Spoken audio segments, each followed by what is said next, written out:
strange best prices. Welcome back. Well, this morning, after more than 2 years, the last 20 living hostages held by Hamas in Gaza are back in Israel. In exchange, 2,000 Palestinian prisoners and detainees are headed home, where emergency services continue to recover bodies from beneath the rubble.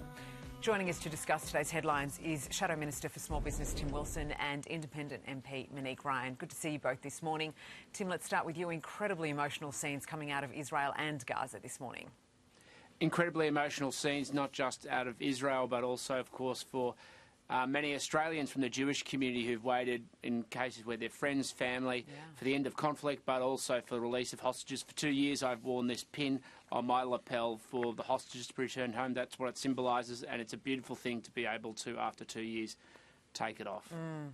Yeah, you're absolutely right. I mean, there is so much relief and such emotional scenes. There's also a lot of heartache. And Monique, I guess this isn't the end, is it? There are still significant challenges ahead when it comes to the peace process there. Yeah, look, there are huge challenges, and I think the whole world is holding its breath and hoping that that peace process can continue to advance.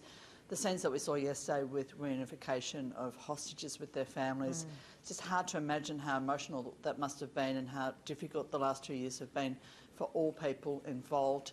On both sides, and we all want the peace process to continue to advance and for a sustained peace to be achieved in the Middle East. And we're seeing such an incredible, I suppose, united front when it comes to the global position on this, obviously orchestrated by Donald Trump. Tim, is there a role here for Australia when we look at long-standing peace in the region and securing that? Well, I think this whole conflict has been deeply revealing, actually, for what we've faced as a country. I think it's revealed something about the charity of Australia's Jewish community, and that they've always wanted a peace in the region and have always opposed the sorts of violence that's occurred against Israel. I think, sadly, it's also revealed some really problematic issues where since October 8, 2023, there's been some Australians who've been celebrating the attacks on Israel, but we've seen our government do things like bring people from Gaza without security assessments. That's also been revealing.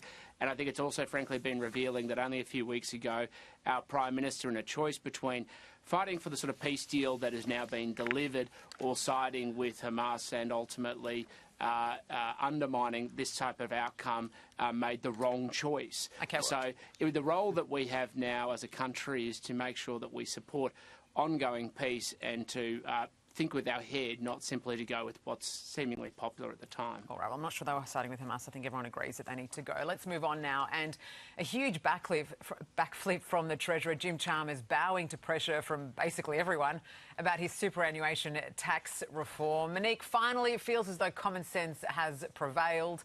Do you think the loudest call came from the PM in the end? I think this is a great win for many Australians. It's a win for the women who tend to lose out on the superannuation stakes. It's a win for young people who would have been affected eventually by the government's previous failure to index the tax brackets associated with this superannuation. This is something that Crossbench has been pushing for a long time, and I'm really, really glad to see Jim Chalmers announced those changes yesterday. We haven't seen all of the details of them, but I think it's a really positive move. But I think we also need to acknowledge that we do need tax reform in this country. Yeah. This particular piece was relatively small. We need tax reform that will make housing more affordable for young people.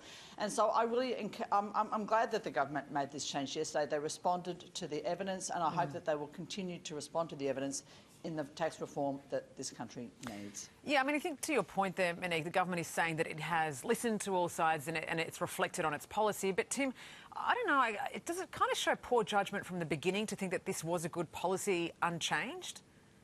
Well, it does show poor judgment, and they've listened, well, I wouldn't say they've even listened, they've eventually bowed to the pressure that's come from the Australian community, from the opposition, as people have slowly and progressively explained to them the practical application of their policy. Their war against self-managed superannuation funds continues unabated, where they continue to say to anyone who wants to operate outside of the industry super fund system that they control, the Labor Party controls, they don't want people to save for their retirement because their objective is to impose more taxes. We're going to look at the detail on this really carefully because they didn't understand their changes on the family savings tax on unrealised capital gains, and it's not clear they understand the full consequences of what they've put forward now. All right, well, will you support it? I mean, I know you've got to read through it, as you say, but surely this is swinging in the direction that lends itself to your support. We'll go through the process of making sure we fully understand what's being put forward, because what we found with their family savings tax on unrealised capital gains is there were a lot of little sneaky tricks and things that only came out over time, and they wouldn't listen every step of the way that they were explained until eventually they came to realise that their plan wouldn't work. And that's what's led to the humiliation yesterday of Jim Chalmers, where he's had to back down his plan years after it was initially proposed. Yeah, a lot of relief for a lot of Aussies, as you've both outlined there, guys. Thank you so much for joining us this morning. Really appreciate it.